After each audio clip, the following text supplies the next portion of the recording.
একটা নতুন ব্যবসার বিজনেসের আইডিয়া নিয়ে আসলাম। আপনারা এখানে দেখতে পাচ্ছেন যে পলিথিনগুলি আমি নাড়াচাড়া করতেছি। এগুলি ময়লা পলি, তবে এই সমস্ত পলিগুলি পরিষ্কার করে ভালো একটা দামে বিক্রি করা যায়। তো কিছু কিছু এলাকায় দেখা যায় এই সমস্ত ময়লা পলি পাওয়া যায়, যে সমস্ত বড় বড় ফ্যাক্টরির পাশে বা ড্রাইং ফ্যাক্টরি।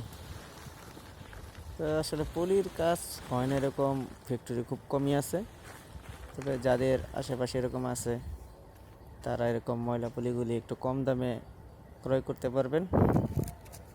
ক্রয় করে যদি ওয়াশের ভালো ব্যবস্থা থাকে, পরিষ্কার করার জন্য পানির সুব্যবস্থা থাকে, তাহলে করতে পারেন। বা পুকুর ডোবা এগুলি পরিষ্কার করে একটু খেয়াল করলে দেখবেন যে আপনার আশেপাশে এগুলি ভালো একটা দামে বিক্রি হচ্ছে। তবে এখন কুরিয়ারের ভালো একটা সিস্টেম আছে সারা বাংলাদেশে। যদি সারা বাংলাদেশ থেকে যদি নরসিংদীর সাথে ভালো যোগাযোগ ব্যবস্থার কারো এরকম থাকে, তাহলে আমার সাথে যোগাযোগ করে এই মালগুলি দিতে পারে। তবে ময়লা মালগুলো আপনি কুরিয়ারে দিতে পারবেন না। যদি ভালো মাল দেন তাহলে পরিষ্কার করে যদি বাসের মধ্যে এরকমভাবে ফাটিয়ে দেন তাও চলবে, আর যদি কুরিয়ারে দিতে পারেন তাহলেও চলবে। তো কুরিয়ারে দেওয়ার জন্য আপনার সবচেয়ে সুন্দর একটা ব্যবস্থা হলো একটা বক্স বানিয়ে নেবেন। বক্স বানিয়ে নিয়ে সেখানে যদি আপনি রশি দিয়ে বক্সটা ওসা করবেন, ধরেন 4 ফিট ওসা করলে 4 ফিট ফাঁস, 4 ফিট ওসা, 4 ফিট ফাঁস, আর 4 ফিট ফাঁস দিলে বেশি হয়ে যায়।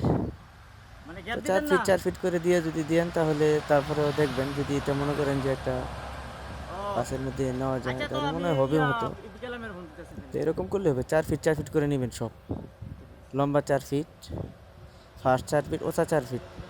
তাহলে পলিথিন যেহেতু একটু পাতলা জিনিস, যদি এরকমভাবে দিয়ে এরকমভাবে মনে করেন পা দিয়ে পারিয়ে যদি এগুলাই নাড়ার মতো পারিয়ে যদি এরকমভাবে বান্ডিল করেন, তাহলে মনে হয় যে 60-70 কেজি একটা মাল নিতে পারবেন।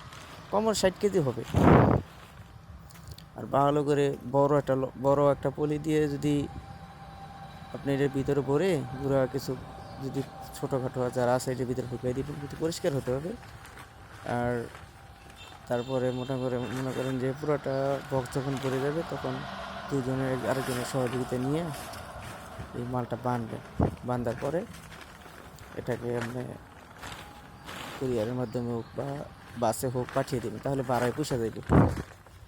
আপনি খেয়াল করলে দেখবেন যে বাসে সারা বাংলাদেশ যেখান থেকে আসেন, আপনি যদি তাদের সাথে ভালোভাবে কন্ট্যাক্ট করতে পারেন, তাহলে দেখবেন যে 5 টাকা 60 টাকার ভিতরে আপনি কেজি 5-7 টাকার কেজির ভিতরে আপনি মালগুলা নরসিংদীতে এখন অ্যাভেলেবেল, নরসিংদীতে গাড়ি আসে সারা বাংলাদেশ থেকে।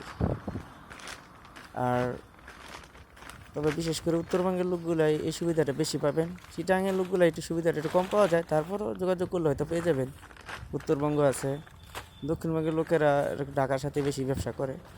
উত্তরবঙ্গে যারা আছেন ময়মনসিংহ, তারপরে দিনাজপুর, রংপুর, বগুড়া, এই গাড়িগুলি নরসিংদী মাধবদীতে আসে। যদি আপনি কালেকশন করতে পারেন, সিস্টেম করতে পারেন, তাহলে নিয়ে নেবেন।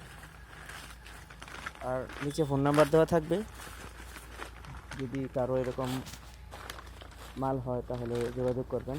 আর এখন একটু মালের পরিচয়ের বিষয়টা বলি।